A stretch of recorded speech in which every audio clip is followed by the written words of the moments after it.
Bueno, una vez más estamos saludándole desde el mundo de la Biblia. Buenas noches, buenos días en cualquier lugar del mundo donde usted nos sintoniza.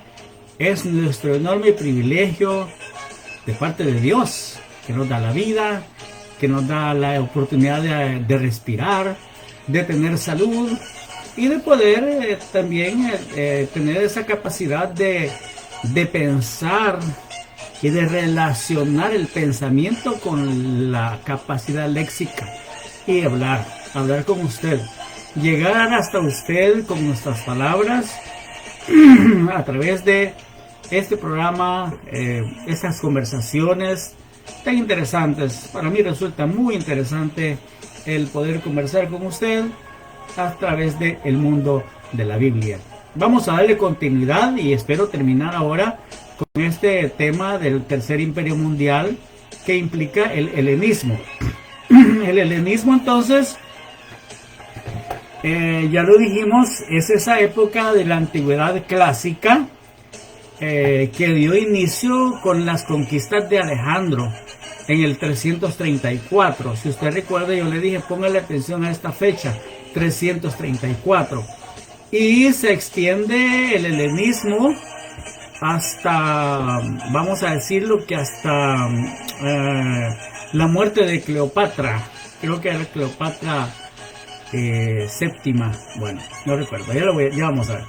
Hasta la muerte de Cleopatra, la última faraona de Egipto, que murió ahí por el 27, entre el 30 y el 27 antes de Cristo. Porque acuérdese que ella tuvo una relación amistosa tanto con César como después con Marco Antonio y por último con Augusto, con Octavio Augusto, o sea, con los tres grandes romanos de esa época. Ella trató de consolidar, de mantener el dominio egipcio sobre el mar Mediterráneo, pero ya no se pudo. Una vez muerta Cleopatra, ya no hubo nadie más que pudiera darle continuidad a esto que se le conoce como el helenismo. Así que nosotros tenemos algunas fuentes históricas y quiero compartirlas con usted. Tenemos, entre las fuentes históricas que tenemos por ejemplo a un señor que se llama Flavio Arriano. Este Flavio Arriano es uno de los que hablan acerca de la vida de este hombre del que estamos hablando, que se llama Alejandro el Magno. Flavio Arriano es un hombre que escribió ahí por el primer siglo, pero es lo que tenemos, porque en realidad, a pesar de que Alejandro tenía su propio biógrafo, que era Calístenes era sobrino de Aristóteles. Y hay que recordar que en los días de Filipo, él procuró que Alejandro tuviera los mejores maestros. Y pues tener a Aristóteles como un maestro en esa época era, como le dije, era una gran cosa, pues, ¿verdad? Así que Aristóteles fue el que se encargó de darle a Alejandro esa formación intelectual que lo convirtió en un hombre completamente diferente a todos los demás conquistadores. Diferente de los grandes hombres como Hammurabi, Sennacherib, Nabopolassar, Nabucodonosor, Ciro el Grande, Darío el Grande. Todos esos sí fueron grandes, pero Alejandro los superó a todos, porque la capacidad de Alejandro era tal que hemos platicado con mi esposa y con amigos al respecto, y llegamos a la conclusión de que no hay nadie en la historia que se pueda comparar con Alejandro y todo lo que él hizo. Ya va a ver usted. Así que una de nuestras fuentes pues es Arriano Flavio. Además Plutarco, pues, ¿verdad? Plutarco, que es el que en mi libro de consulta, digo yo, que ahí lo tengo de cabecera, ¿verdad? El libro que se llama Vidas Paralelas. Así que, y como le digo, de Calístenes, todo lo que Calístenes escribió, la biografía, Calístenes escribió todo. todo eso se ha perdido. Por eso Arriano rescató algo. También ya algunos otros escritores también mencionan a Alejandro, pero se basan en lo que ya existía, en lo que ya había. O sea, no. Biógrafo personal de Alejandro solamente se sabe que fue Calístenes, sobrino de Aristóteles. También tenía su propio pintor, su pintor personal, Apeles. Y por eso usted puede encontrar en algunos museos, por cierto, ahorita acaban de encontrar un mosaico entre los descubrimientos que están haciendo en las ruinas de Pompeya, ahí en Nápoles, en el sur de Roma. Quiero decirle que nosotros estuvimos en Pompeya y cerca del 75% de la ciudad no ha sido excavado todavía. Uno se queda maravillado con lo que ve, pero apenas es el 25%. Entonces recién encontraron un mosaico en una casa seguramente eran hombres ricos en Pompeya, que se cree que ese mosaico fue pintado por Apeles. Y si es así, ese mosaico es de un valor incalculable, es un tesoro invaluable para la arqueología. En ese mosaico se cree, es lo que se cree, ¿verdad?, que está grabado parte de la batalla de Isos, donde Alejandro se encontró por primera vez cara a cara con Darío III. Fue ese momento de la historia que quedó registrado y que este señor, que mi libro ya me va a venir, por cierto, este Tom Holland, que escribe majestuosamente esas batallas, lo sienta usted en primera fila para que usted vea a todo color, y si es posible en tercera dimensión, las batallas esas famosas de Alejandro, que están basadas en los escritos, como le dije, antiguos de Calístenes y de Arriano Flavio, que es el que más no se asemeja, porque más adelante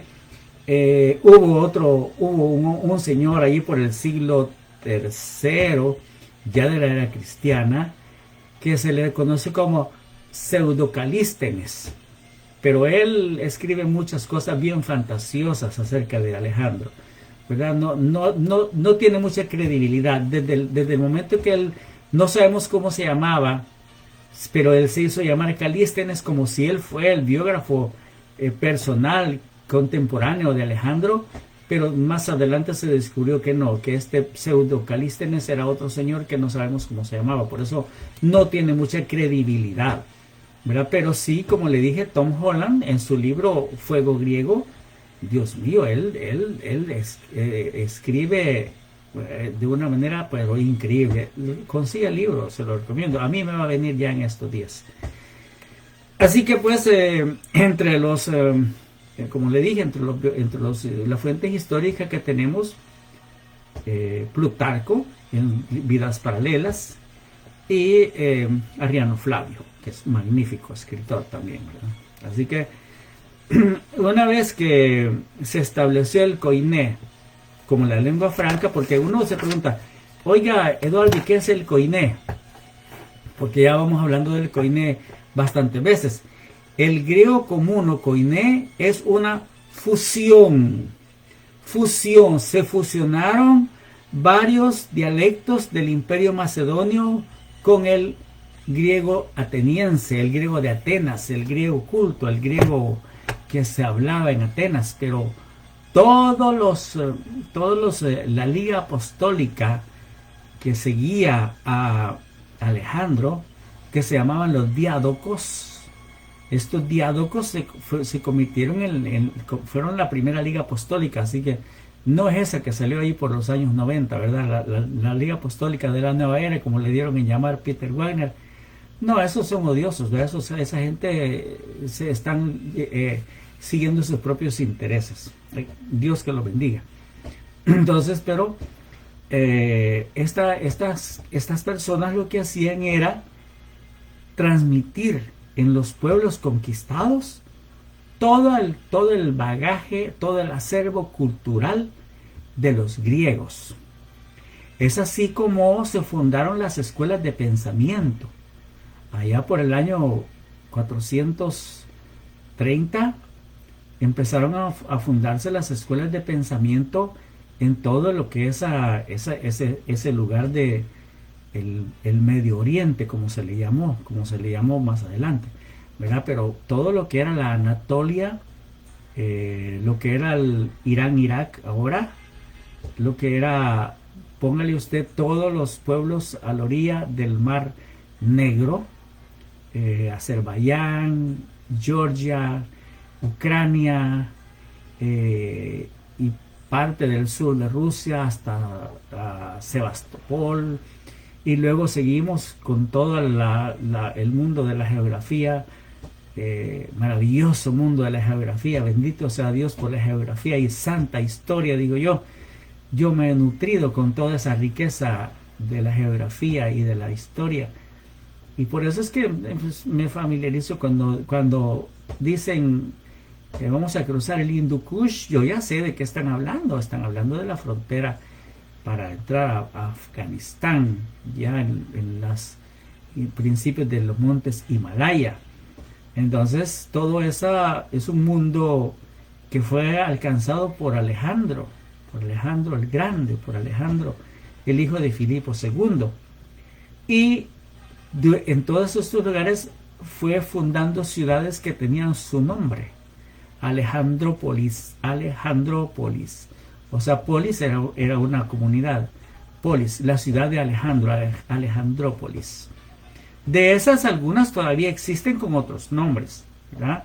Con otros nombres existen todavía, pero en cada una de esas ciudades él iba dejando personas para que instruyeran a la gente en el griego y en todo como le dije, el acervo cultural, la filosofía, el pensamiento aristotélico que venía de Platón, porque Aristóteles fue discípulo de Platón.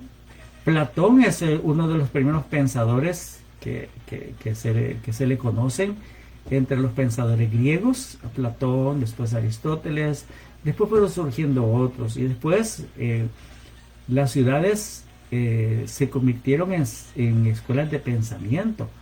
Hablamos, por ejemplo, de lugares como Mileto, donde surgieron grandes pensadores, grandes matemáticos como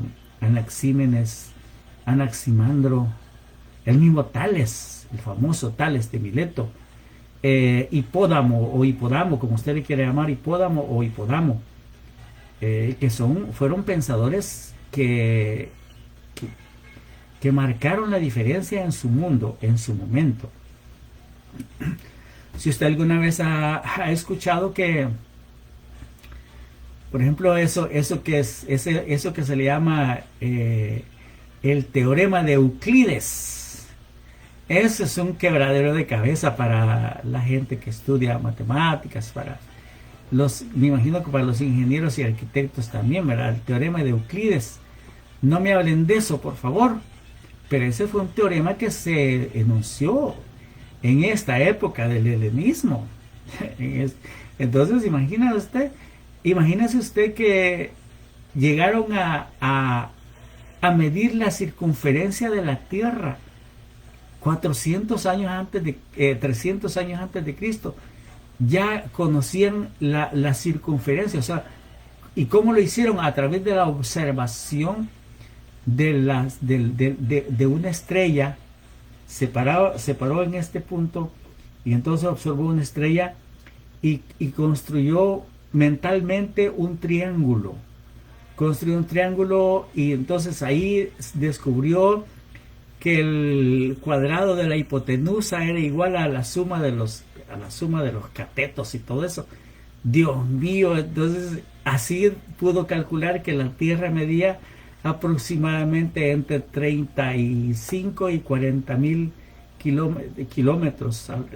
En ese tiempo no eran kilómetros, eran estadios, pero era cuando lo transformamos a kilómetros, casi era algo así, 40 mil, y ahora se ha descubierto que en el Ecuador la Tierra anda midiendo alrededor de entre 45 y 48 mil kilómetros. Esto ya lo sabían, ¿se da cuenta usted? Entonces ahora, uno se pregunta y hay personas que pueden pensar y decir, Eduardo, y a nosotros qué nos importa como evangélicos, ¿verdad? Como evangélicos, ¿qué nos importa todo eso que estás hablando, verdad? Es que mi conversación no es para evangélicos. Mi conversación es para gente que piensa, para pensadores como usted, para gente que se desafía a pensar, para gente que quiere estrenar el cerebro, que quiere sacar el cerebro del empaque en que lo tiene y sacarlo. ¿Sabe usted que muchas personas mueren con su cerebro virgen? Sí, de verdad, su cerebro está virgen. No lo han estrenado y se mueren. Porque como aparentemente todo está hecho, ya no se necesita pensar. Así como dijo Ricardo Arjona, ¿verdad? Que en las iglesias le dicen a la gente, prohibido pensar porque ya todo está inventado. Y a usted ya no piense, todo está inventado. Usted solamente obedezca. No, ¿cómo puede ser así? No, las cosas no son así. Las cosas hay que analizarlas, hay que tener dudas para llegar a conclusiones exactas. Hay que tener dudas, hay que razonar. Entonces, estas escuelas de pensamiento que fueron creadas por los apóstoles de Alejandro, entonces le dieron al mundo una clarinada de realidades a las cuales el mundo no estaba familiarizado. Porque en todo lo que era el imperio medo-persa, lo que existía en aspectos de religión era una cosa que se llamaba el mazdeísmo, donde se adoraba a un señor que se llamaba Ahura Mazda. Y ya lo hemos dicho, Ahura Mazda tenía un hijo, y el hijo de Ahura Mazda era Arta, y Arta significa la verdad. Así que, pero cuando el helenismo llegó, entonces todos esos conceptos fueron transformándose de tal manera que surgió la idea de la eusebeia. La eusebeia es el concepto de la bondad. La bondad que ellos decían que era una bondad inherente, que el hombre tiene alguna bondad en sí mismo y que esa bondad en la vida del hombre lo llevaba o lo lleva, por ejemplo, a pensar digamos, en ayudar a su hermano, en ayudar a su prójimo. Dice ese concepto que no todos los hombres son criminales, asesinos, ladrones. No, sino que hay hombres que son filántropos, le llaman, la filantropía. O sea, aquella idea de hacer bien a la humanidad. Entonces eso se dio a conocer a través del helenismo. Entonces se cambiaron los conceptos. Así que fíjese que hay un detalle. El principal valor del helenismo es la eusebeia, que se traduce como la piedad. Así como los derivados de la piedad vinieron a ser, por ejemplo, la hospitalidad, el autocontrol, la moderación. Entonces comenzaron a surgir conceptos en el helenismo de que, por ejemplo, hay una historia entre los escritos de Arriano, entre los escritos del Pseudo-Calístenes hay una historia acerca de aquel viejito que se llamaba Diógenes. Diógenes, dice la historia, no se sabe si existió Diógenes de verdad, que andaba por el mundo con una lámpara en la mano. Andaba con una lámpara en la mano. Y cuando le preguntaban, ¿y por qué andas esa lámpara? Y él decía, ando buscando a los hombres buenos del mundo. Y los andaba buscando con una lámpara. Luego dice que cuando Alejandro llegó al lugar donde este señor vivía, a su casita, a su lugar de residencia, Alejandro llegó y entonces se paró enfrente de él y le dijo: yo soy Alejandro, el hegemón de Grecia, faraón de Egipto, conquistador de ¿cómo se llamaba esa parte? Conquistador del imperio medo-persa. Pídeme lo que quieras que te dé. Y Diógenes se le quedó mirando con aquella sencillez que él tenía, que es propia del helenismo, y por eso esto pasó a ser parte de la cultura helenista. Le dijo: pídeme lo que quieras, le dijo Alejandro. Yo soy el gran hegemón de Grecia, soy el faraón de Egipto, soy el gran rey de Medo-Persia, soy el gran conquistador del mundo, pídeme lo que quieras que te dé. Y entonces Diógenes se le quedó viendo y le dijo: hazte a un lado porque me estás tapando el sol. Alejandro se hizo a un lado porque de verdad el sol estaba dando a Alejandro en la espalda y estaba tapando, le estaba haciendo sombra a Diógenes. Entonces Diógenes no se inmutó ante la grandeza de ese hombre que tenía ahí, ¿verdad? Entonces, porque esa era parte de la filosofía, parte del pensamiento griego, ¿verdad? Que cuando tú aprendes a conocerte a ti mismo y aprendes a tener autocontrol y aprendes a ser hospitalario y aprendes a ser moderado, entonces es cuando te estás acercando a la divinidad, según el concepto de ellos, ¿verdad? Así que esta era la filosofía, este era el pensamiento, esto era lo que se me enojó, como le dije, desde ese año 334 hasta más o menos entre el 330 y el 327, porque Octavio comenzó a ser emperador de Roma en el año 27, o sea, unos 17 años después de la muerte de César. Todo el tiempo ese fue una guerra civil donde murieron varios, murió Silas, murió Marco Antonio, y solo al final solamente quedó Octavio. Ya vamos a ver acerca de eso cuando hablemos de Egipto. La otra semana vamos a empezar nuestra conversación sobre Egipto, el Egipto del Nilo, el Egipto que, como le dije, ellos aparecen de la nada, aparecen ya bien ellos, ¿verdad? No, ni se saben, no hay registros confiables acerca de cuál es el origen de ellos. Así que entonces estas escuelas de pensamiento, como le dije, fueron siendo dejadas a través de todo el imperio macedonio. El gran problema es de que Alejandro, después de que llegó hasta allá a atravesar el Hindu Kush y todo aquello, tuvo que sofocar una rebelión de sus oficiales, porque la mayoría le dijeron que no querían seguir al otro lado, no querían, y ya no fueron, así que se regresaron a Babilonia. Y entonces Alejandro comenzó a adoptar la postura de los reyes medopersas, porque él ya ahora es el rey del imperio medopersa también. Entonces comenzó a adoptar la postura, comenzó a rodearse de vasallos, y comenzó a que según las costumbres medopersas, al rey se le adoraba, se ponían de rodillas para adorarlo, y él empezó a hacer eso, y sus diálogos, los que se habían creado junto con él en su juventud y que ahora habían llegado hasta aquí, rehusaban, pues, ¿verdad? Alejandro está loco, decían, ¿de dónde saca eso él? No, eso no. Así que no querían. Y así fue como, según algunos historiadores, dicen que la muerte de Alejandro pudo haber tenido tres razones. Murió de una neumonía, dicen ellos. Murió de una borrachera, también dicen otros en Babilonia. También creen que murió de una sobredosis de un veneno que se usaba en la época, que se llamaba belladona. Era un hongo, un alucinógeno.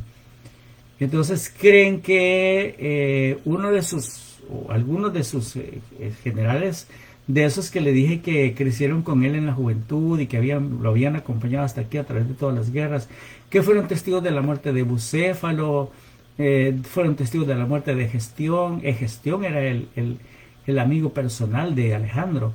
Acuérdese que Alejandro se creía un Aquiles, ¿verdad? Y así como Aquiles tenía a su primo, que era Patroclo, así él también tenía a su primo Hestión. ¿verdad? Entonces,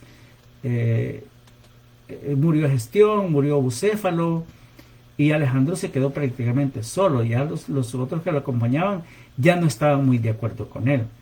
Así que ahorita, en el 11 de junio del año 323, 11 de junio del 323, él murió ahí en Babilonia. Y como no dejó a nadie que fuera su heredero, entonces aquí se cumplió la profecía que está escrita en Daniel capítulo 8, donde dice que el cuerno grande sería quebrado y que después de él se levantarían 4 cuernos que no tendrían la misma consistencia que el primero. Así que después de Alejandro, estos 4 que vinieron no pudieron, no hubo nadie, sí, así es, no hubo nadie que pudiera darle continuidad a esa grandeza de Alejandro. Imagínese usted, Alejandro se le conoce como el Magno, o sea, como el más grande. Después de él, algunos hombres que quisieron también llegar a ser grandes, como Pompeyo, por ejemplo. Pompeyo, el general romano contemporáneo de César. Pompeyo se llamó Pompeyo Magno. Más adelante, allá por el siglo VIII, Carlos Martel, el hijo de Pipino el Breve, también se llamó Carlo Magno.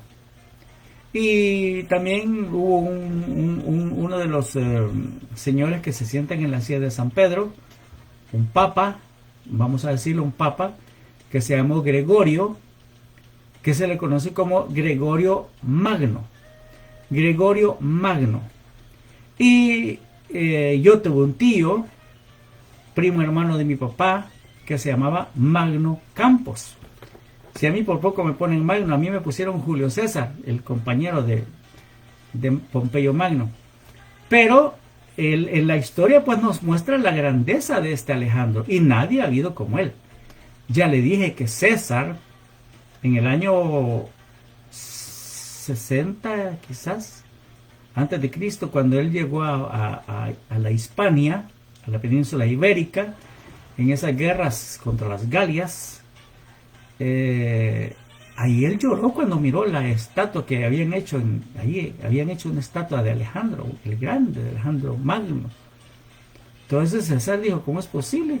Y Alejandro murió a la edad de 33 años, porque él nació en el 356, en mayo del 356, no sé la fecha exacta, no la sé.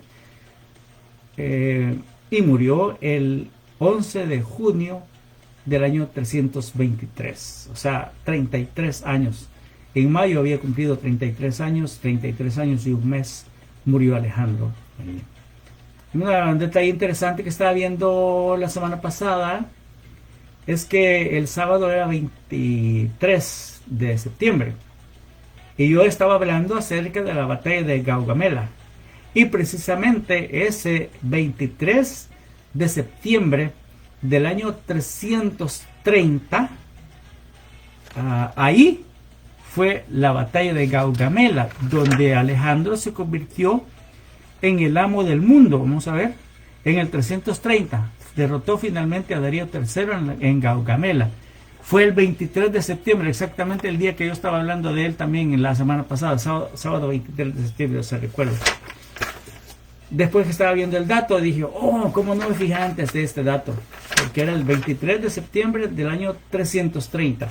Entonces, a mí me encantan las fechas, soy bueno para las fechas también, y también soy bueno para anotar, ¿verdad? Por eso siempre tengo mis notas, ahí están mis notas, para que vea que no es que me lo estoy sacando de la memoria, porque sí tengo muy buena memoria, gracias a Dios y a la sopa de mora que mi mamá me daba cuando era pequeño. Pero también la memoria hay que desarrollarla, hay que ponerla en práctica, hay que ejercitarla. Y yo es lo que he hecho. Así que una vez que se estableció el Koiné, como le dije, mire, todo lo que el helenismo implica, va a ver, le voy a decir. Alejandro entonces, en 13 años, conquistó, gobernó y transformó. Conquistó, gobernó y transformó la estructura social, política, económica, cultural del mundo conocido. Porque le dije que estableció una sola moneda. En todo el imperio solo se usó una moneda. Y solo se habló un idioma, el koiné, que era el dialecto griego común que se convirtió en la primera lengua franca del mundo. Esa primera lengua franca del mundo, el koiné, se usó desde el 334 a.C. hasta los días del emperador Justiniano en el siglo VI. O sea que 334 hasta el siglo VI, casi 900 años, porque después de eso vino el Imperio Bizantino y se estableció ya el idioma bizantino, el idioma de Bizancio, que ya era diferente al koiné que se había venido hablando desde los días de Alejandro del 334 hasta aquí, hasta los días del emperador Justiniano. Así que todo Grecia, Macedonia, el Medio Oriente, el norte de África, todito eso es lo que se le conoce como el helenismo. Por eso, si usted lee, por ejemplo, en el libro de los Hechos de los Apóstoles, capítulo 6. Mire, uno tiene que ser bien acucioso, tiene que ser... ¿Por qué dice que hubo murmuración de los griegos contra los hebreos de que las viudas de aquellos eran desatendidas en la distribución? Los griegos, ¿cuáles griegos? Todos esos que venían del helenismo. Todos esos que se mencionan en Hechos 2. Mire, oiga esto que le voy a leer en Hechos capítulo 2. Para que vea. No, si es que esto así es. Dice aquí: ¿cómo pues les oímos nosotros hablar cada uno en nuestra lengua en la que hemos nacido? Oiga, la lengua materna era de Partia, medos, elamitas, mesopotámicos, Judea, Capadocia, el Ponto, Asia, Frigia, Panfilia, Egipto, Cirene. Todos esos lugares eran dentro del marco de influencia del helenismo. Si usted tiene un mapa, vaya y vea. Vaya y vea. Vea dónde era Frigia, dónde era Cirene, Panfilia. Todos esos lugares, mire que dice Panfilia, el Ponto, Asia, Capadocia. Todas esas son regiones de Turquía. Ahora, lo que es Turquía ahora. Frigia está ahí cerca. Tracia está más para el otro lado, entre lo que ahora es Bulgaria y Croacia, toda esa parte. Entonces, ¿cuál es el punto entonces de conocer acerca del helenismo? Bueno, gracias al helenismo es que usted ahora conoce, digamos, a Homero y la Ilíada. Sí, tal vez usted dirá, a mí que me importa la Ilíada, ¿eh? Pero eso es a usted. Pero hay otros a los que sí les importa. Y que sí saben que ese libro, la Ilíada, se llama Ilíada porque la ciudad de Troya, los romanos le llamaron Ilión. ¿Y por qué le llamaron Ilión? Por Julius. ¿Y quién era Julius? Julius César. Julius César. Julius, y se llamaba Julius Caesaria. Julius Caesaria. Así se llamaba ahí. Julius Caesaria. Entonces por eso se llamaba la Ilíada, porque a la ciudad le pusieron Ilión, que más adelante aparece en el libro de los Hechos como Troas. Troas. ¿Ve? En los viajes de Pablo. Usted ve Troas. Esa Troas que también se le aparece como la Troade, era la Ilion, que los romanos le llamaron así, y que antes fue Troya, la legendaria Troya del siglo XII. Los días en que los hebreos estaban saliendo de Egipto, griegos y troyanos estaban enfrascados en una guerra económica. Porque, mentira, no fue por Helena de Troya, no fue eso.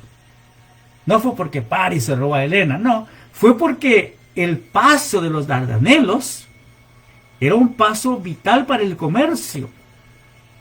Y estas ciudades, que eran ciudades fenicias, ellos eran los que cobraban. Todos los griegos querían ese paso. Agamenón y Menelao, los legendarios hijos de Atreo, reyes de Argos y de Micenas. Esos eran legendarios. A los Átridas les llamaban. Armaron un escándalo porque el París se robó a la mujer, que ni le importaba Menelao de todas maneras. Pero ese fue el kit del asunto. Vamos a invadir Troya. Y entonces nos quedamos nosotros con ese lugar, y ahora en vez de que le paguen a Príamo ese lugar para pasar para el otro lado, el comercio con toda la riqueza que había al otro lado del Mar Muerto. Entonces ese era el asunto. Así que, pero ¿cómo sabemos eso? Si nosotros sabemos eso, entonces nuestra predicación sería más rica. No nos la pasaríamos solamente gritándole insultos a la gente y obligando a la gente a que digan amén o a que digan gloria a Dios. No, hermano, ¿qué importa eso? Aquí no nos importa si la gente dice amén o gloria a Dios, o como dice aquel famoso, dale un aplauso al Rey bendito. Ya todos aprendieron lo mismo. No, aquí no nos importa eso. Aquí lo que nos importa es que nuestra mente se abra a las realidades históricas y proféticas, y para que veamos, como dije, lo más grande, la riqueza más grande que el mundo entero ha recibido a través del helenismo fue el tener a la mano un libro que hubiera podido haberse quedado allá en un rincón olvidado de los judíos. Pero gracias a la iniciativa de Ptolomeo Filadelfo, uno de los descendientes de los Ptolomeos, de los griegos, Ptolomeo, ellos no eran egipcios, esos eran griegos. Cleopatra era egipcia, era griega. Porque desde que Ptolomeo, el general, uno de los generales, de los 4 generales de Alejandro, se quedó con Egipto, los 4 generales, Casandro, Seleuco, Lisímaco y Ptolomeo. Entre ellos 4 se repartieron el imperio. Búsquelo, véalo usted la historia. Si usted tiene una Biblia de estudio, vaya a Google, googleye, dijo aquel, googleye, hermano, googleye. Entonces ahí va a ver usted los 4 generales de todos los que eran, se enfrascaron en guerras unos con otros, y al final solo quedaron 4. Lisímaco, Casandro, Seleuco y Ptolomeo. Ptolomeo se fue a Egipto, y Ptolomeo le dio vida a la más grande biblioteca de la historia antigua, que fue la biblioteca de Alejandría. Entonces, entre los pensamientos, entre la grandeza del pensamiento de Ptolomeo, de seguir con el helenismo, con la doctrina que le había enseñado Alejandro, era tener en Alejandría una muestra de todos los tesoros del universo, dijeron ellos. Y comenzaron a recoger pinturas, cuadros, de todo, obras de arte, esculturas, bueno, cosas maravillosas. Y entre esas cosas, logró hacer que un grupo de sabios, de judíos alejandrinos, judíos que vivían en Egipto, tradujeran ese libro, que solamente está en un libro hebreo, que pudo haberse quedado allá en un rincón del mundo hebreo y quizás desaparecer, pero no desapareció, porque gracias a la iniciativa de Ptolomeo se reunieron esos hombres y tradujeron del hebreo al koiné, fíjese usted, y de esa manera todo el mundo, todo el imperio medo-persa, todo el mundo helenista tuvo acceso a la palabra de Dios en el idioma koiné. ¿Cómo la ve?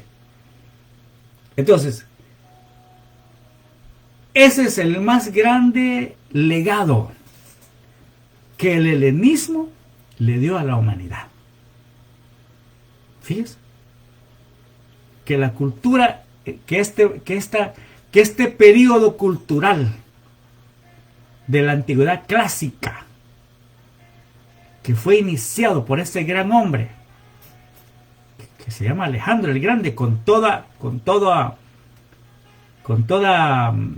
vamos a decirlo, se me fue la palabra quizás, pero era digno de que se le llamara el Grande. Alejandro el Grande o Alejandro Magno. El más grande legado que el helenismo dejó a la humanidad fue la Septuaginta. Y bueno, ahora pues como le dije, nosotros ahora conocemos acerca de Tales de Mileto, acerca de este otro que leemos que se llama Hipódamo, Anaximandro, Anaxímenes, Aristóteles, Sócrates, Platón, más adelante Solón, Pericles, Temistocles, el famoso médico ese, que fundó las primeras escuelas de medicina de la antigüedad, que se llamaba Escalpio, o que fue traducido como Esculapio, que tenía una hija que se llamaba Higiene. La hija de Esculapio se llamaba Higiene, imagínense, Higiene, la Higiene era la hija de Esculapio. Entonces todo eso lo sabemos gracias al helenismo, porque el helenismo fue introducido en todo el mundo y fue dejada la semilla del helenismo en todo el mundo. Y gracias a ellos es que conocemos pues a los clásicos cuando vamos a la escuela. Conocemos a Esquilo, a Sófocles, a Eurípides, a Homero, a Píndaro, a Genofonte, a Herodoto. Y conocemos a Sorba, el griego también. Mi gran boda griega, mi gran boda gorda griega, algo así. My Big Fat Greek Wedding. Que ya hay 3 versiones de eso, ya nos tienen locos los griegos. Ahora van a Grecia, en la tercera van a Grecia. En la segunda salen que se casan los hijos de aquella pareja. Y ahora van para Grecia, toda la familia, todos los locos van a Grecia. Así que hay que verla, está buena. Entonces, gracias al helenismo es que sabemos de todo eso. Gracias al helenismo es que, como dice aquel señor, el que no es griego quiere ser griego. Y todo el mundo está enamorado de las islas griegas allá. Hasta hemos oído hablar de Aristóteles Onassis, de Stavros, de que Onassis le regaló la isla a Jacqueline Kennedy. Y cuando Jacqueline le dijo a John, fíjate que me regaló una isla, él le dijo, es un regalo muy inapropiado. Eso fue todo lo que le dijo, porque John Kennedy era medio mediocre en ese aspecto. A él no le importaba mucho la Jacqueline. Por eso cuando Onassis le regaló la isla a Jackie, él anudándose la corbata estaba para salir a dar un discurso, así, cuando ella le dijo, me regaló la isla, Naxos, me regaló la isla de Naxos. Y él siguió anudándose la corbata así y le dijo, me parece un regalo muy inapropiado, le dijo. Nada más. Entonces, gracias al helenismo es que hacemos todo eso. Gracias al helenismo es que tenemos la Septuaginta. Y cuando usted está leyendo la Biblia y dice, y usted ve donde dice LXX, la LXX, no es, eso quiere decir la 70, la versión de los 70. No es que en 1970 hubo una versión, no. Eso quiere decir la versión de los 70, la versión de los 70, o sea, la Septuaginta, que fue traducida entre el año 230 hasta el año 130 después de Cristo, 230 antes de Cristo hasta más o menos el 130 después de Cristo. Hasta por ahí se terminó de traducir el Antiguo Testamento solamente, porque el Nuevo Testamento no lo tradujeron porque ya fue escrito en koiné. La mayoría, al menos Mateo no. Mucho de Mateo fue escrito en el arameo que se hablaba en ese tiempo. Hay un texto muy valioso muy interesante, muy precioso de esta época que se llama el Targum Eponim o Eponim. Investiga acerca de eso. También investiga acerca de los textos de Elefantina. Y como le dije la otra vez, la inscripción de Behistún. Investigue sobre eso. La otra semana nos vamos a adentrar a través del río Nilo hasta el lago de Asuán. Nos vamos a entrar a través del desierto, ese gran desierto en medio del cual corre el río Nilo. Y vamos a ver cómo es que el Nilo se convirtió en el padre y la madre del gran imperio egipcio. ¿En qué momento aparecen las pirámides? ¿En qué momento aparece Moisés? ¿Cómo se llamaban las ciudades donde vivía Moisés? Que la Biblia dice salieron de Ramsés, pero el nombre de Ramsés se le adjudicó 200 años después. Lo vamos a ver la otra semana, primero Dios. Esperamos que el Señor nos dé vida para continuar con estas conversaciones, viendo cómo el campo profético tiene fiel cumplimiento en la historia. Gracias a Dios por eso.